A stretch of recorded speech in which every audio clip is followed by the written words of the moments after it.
Are you tired of typing the same email over and over? Learn how to save and reuse email templates in Gmail in under 2 minutes. I'll show you exactly where to find the template option and how to save your first template. Just follow these 9 simple steps. Start by heading over to your Gmail homepage. Then, go ahead and click on the Compose button in the top left sidebar to open a new message.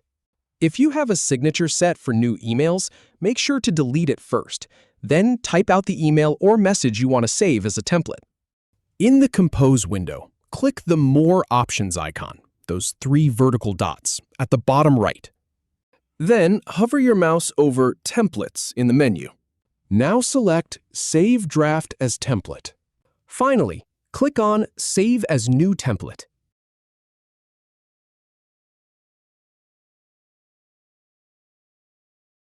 Enter a name for your template. Then click Save to finish. If you have any feedback or if any info is inaccurate, please leave a comment below. We'll do our best to answer or redo the video if needed. Thanks for watching.